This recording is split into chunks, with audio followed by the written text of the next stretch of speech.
नमस्कार किसान भाइयों, आपका एक बार फिर से स्वागत है अपने YouTube चैनल भारती फार्मर में। तो आज ये जो वीडियो होने वाली है ये किसान भाइयों के लिए बहुत ही फ़ायदेमंद होने वाली है, क्योंकि मिर्ची में जो वायरस आया है और आया था तो उसमें किसान भाइयों ने कौन सी दवाइयों का उपयोग किया और कौन कौन सी खाद का उपयोग किया और किस किस चीज़ों का उपयोग किया और ऐसी क्या चीज़ें रह गई जिससे वायरस नहीं गया, उसकी सारी जानकारी मैंने इस वीडियो के अंदर डाल दी। और वो भी तरीका बताया है कि अगर हम अब जो अप्रैल महीने मार्च महीने में जब भी आप मिर्ची लगाओ, जून में लगाते हैं लेकिन नर्सरी तो हमें पहले से तैयार करना पड़ती है, तो उसके लिए भी हमें क्या करना है और कौन सी दवाई का उपयोग करना है ताकि मिर्ची में वायरस ना आए, तो वो भी मैंने इस जानकारी आपको बताई है। तो चलिए बिना कुछ देरी किए शुरू करते हैं। और जो किसान भाई यहाँ पर नए हैं वो चैनल को सब्सक्राइब जरूर कर लीजिएगा।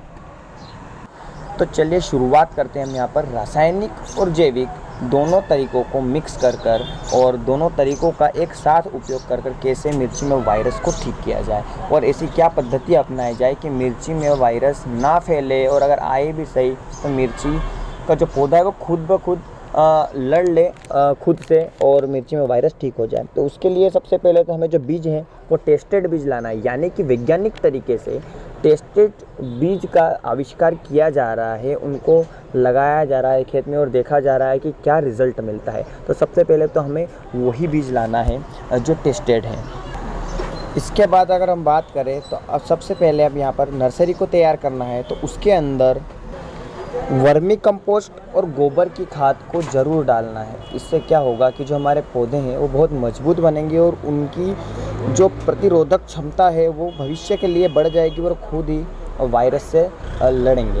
अब बात करते हैं हम यहाँ पर जब हमारे सब पौधे वगैरह तैयार हो गए, अब आती है बुआई की बारी। तो बुआई में हमें क्या करना है कि बुआई से तकरीबन 1 या 2 दिन पहले कार्बेंडाजिम करके एक जो हमारा यहाँ पे पदार्थ आता है उसका उपयोग करना है।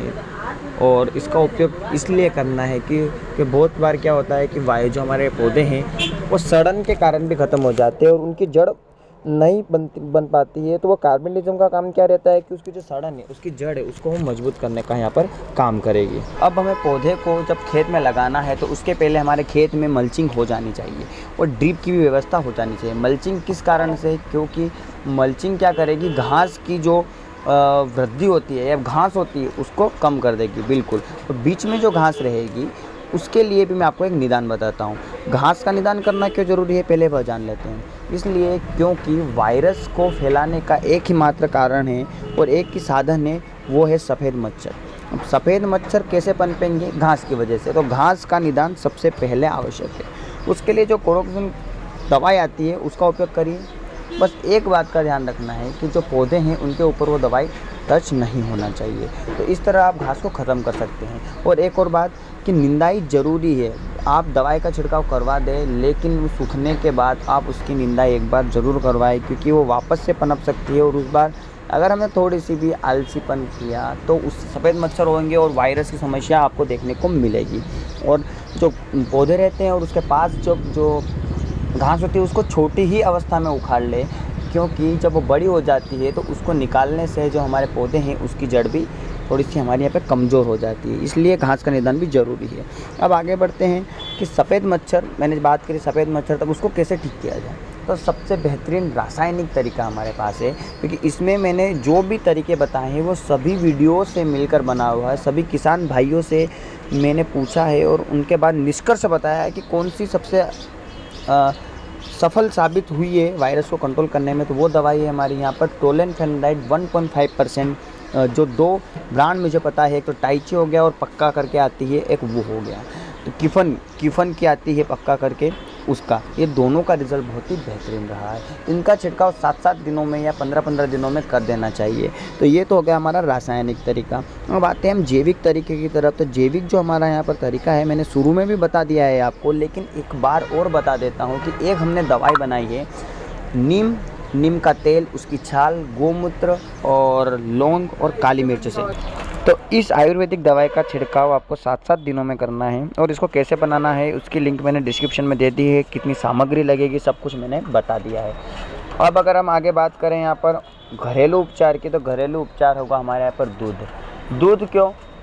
क्योंकि वैज्ञानिक वैज्ञानिकों ने भी सिद्ध कर दिया है कि दूध कहीं ना कहीं वायरस से लड़ने में काम करता है। वायरस से कैसे? जब हम कोई सी बड़ी नर्सरी में जाते हैं, बड़े प्लांट में जाते हैं, तो वहाँ पर जब हमें सूट पहनाया जाता है उसके अंदर जाने के लिए, तो उसको दूध से क्लीन किया जाता है, क्योंकि ये कहीं ना कहीं माना गया है कि दूध से वायरस ख़त्म होता है। तो इसका भी आप छिड़काव अपने खेत के अंदर करवा सकते हैं। कब? जब क्रिटिकल सिचुएशन आ जाए, जब वायरस ना संभल रहा हो। तो ये हो गया हमारा घरेलू उपचार, जैविक उपचार और रासायनिक उपचार। इन तीनों में से आपको और भी कुछ जानकारी चाहिए तो मुझे कमेंट बॉक्स में बताएं, और तीनों ही में कुछ मिस्टेक हो तो वो भी आप मुझे कमेंट बॉक्स में बताएं। और अगर आपको कोई सी नई वीडियो चाहिए और किसी के बारे में वीडियो चाहिए तो मुझे कमेंट बॉक्स में ज़रूर बताएं। तो आज की वीडियो में इतना ही था, मिलते हैं अगली वीडियो में। जय जवान जय किसान।